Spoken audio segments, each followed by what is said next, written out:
தீபாவளியை முன்னிட்டு எடப்பாடிக்கு அதிகாலையிலே வந்த நல்ல செய்திகள். நண்பர்களே, நம்ம போடக்கூடிய வீடியோக்கள் நீங்கள் அதிமுக தொண்டர்களாக இருந்தீங்க அப்படின்னா மறக்காம நம்ம சேனலை சப்ஸ்கிரைப் பண்ணிட்டு இந்த வீடியோக்கள் லைக் பண்ணிருங்க. இந்திய அண்ணா திராவிட முன்னேற்ற கழகத்துடைய பொதுச் செயலாளராகவும் தமிழகத்துடைய எதிர்க்கட்சி தலைவராகவும் அதே போல 2026 சட்டமன்ற தேர்தலிலே மாபெரும் ஒரு வெற்றியை பதிவு செய்து தமிழக முதலமைச்சராகவும் இருக்க போகிறவர் தான் நமது எடப்பாடி பழனிசாமி. அப்படிப்பட்ட எடப்பாடி பழனிசாமி அதிமுகவில் முக்கியமான பொறுப்புகளுக்கு வந்த பின்பு, அதாவது முதலமைச்சர் ஆன பின்பு கட்சியை தன்வசப்படுத்தி விட்டார். முதல்வர் வேட்பாளராக முதலமைச்சராக ஆக்கியவரையே எடப்பாடி பழனிசாமி வெளியேற்றி விட்டார் அப்படிங்கிற மாதிரிலாம் நிறைய விதமான செய்திகள் என்பது வந்து கொண்டுதான் இருந்தது.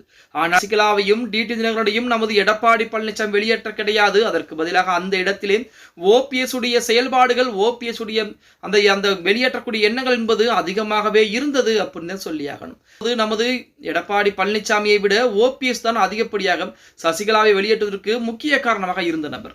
இப்படிப்பட்ட ஒரு சூழலில் எடப்பாடி பழனிசாமிக்கு அதிகாலையிலே ஒரு நல்ல செய்திகள் என்பது வந்திருப்பதாக செய்திகள் என்பது இணையதளங்களிலே உலா வந்து கொண்டிருக்கிறது அப்படின்னே கூட சொல்லலாம். என்ன அப்படின்னு பார்த்தா, நமது செங்கோட்டையனர்கள், அதாவது எடப்பாடி பழனிசாமி அவர்களை பொறுத்த வரைக்கும் செங்கோட்டையனுக்கு முக்கியத்துவம் என்பது கொடுக்கல அப்படிங்கிற மாதிரி சொல்லிதான் அதிமுக ஒன்றிணைய வேண்டும். அதிமுக ஒன்றிணைந்தால் சசிகலா அம்மையார் உள்ளே வருவார். சசிகலா உள்ளே வந்தால் கட்சியுடைய அனைத்து பொறுப்புகளும் சசிகலாவின் பின்னால் போய்விடும். அதிமுகவே சசிகலாவின் பின்னால் மாறிவிடும். அப்படி மாறிவிட்டால் நமக்கு முக்கியத்துவம் என்பது கிடைக்கும் என நினைத்துக் கொண்டு நமது செங்கோட்டையன் 10 நாட்கள் காலக்கெடுவையும் கொடுத்திருந்தார்.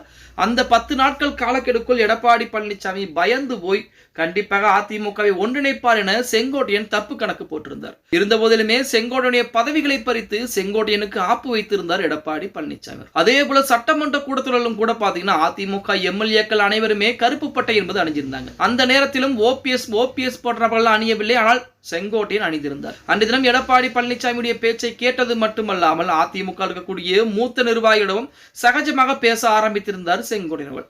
இது மிகப்பெரிய ஒரு மாற்றமாகத்தான் அந்த நேரத்திலே பேசப்பட்டது அப்படின்னே கூட சொல். இப்படிப்பட்ட ஒரு சூழலில் நமது செங்கோட்டையன் நேற்று தினம் கே பி முனுசாமியிடம் பேசியிருப்பதாகவும், அதாவது அதிமுகவுடைய துணை பொதுச்செயலாளரான கே பி முனுசாமியிடம் நேற்று தினம் செங்கோட்டையன் நேரடியாகவே பேச்சுவார்த்தை நடத்தியிருக்கிறார்.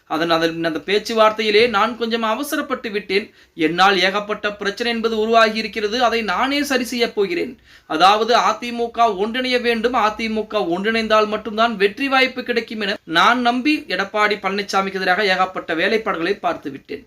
அதை பூரா நானே சரி செய்ய போகிறேன் அப்படிங்கிற மாதிரி நமது கே பி முனுசாமியிடம் எடப்பாடி பழனிசாமிக்கு ஆதரவாக செங்கோட்டையன் பேசி இருப்பதாக இன்றைய தினம் அதிகாலையிலே எடப்பாடி பழனிசாமிக்கு தகவல் என்பது கொடுக்கப்பட்டிருப்பதாக செய்திகள் என்பது இணையதளங்களிலே உலா வந்து கொண்டிருக்கிறது அப்படின்னே கூட சொல்லலாம். எது எப்படி இருந்தாலும் அதிமுகவிலே எந்த விதமான பிரச்சனை இல்லாமல் இருந்தாலே 2026 சட்டமன்ற தேர்தலிலே மாபெரும் ஒரு வெற்றிக்கான அடித்தளமாக தான் பார்க்கப்படும் அப்படின்னு சொல்லி ஆகணும்.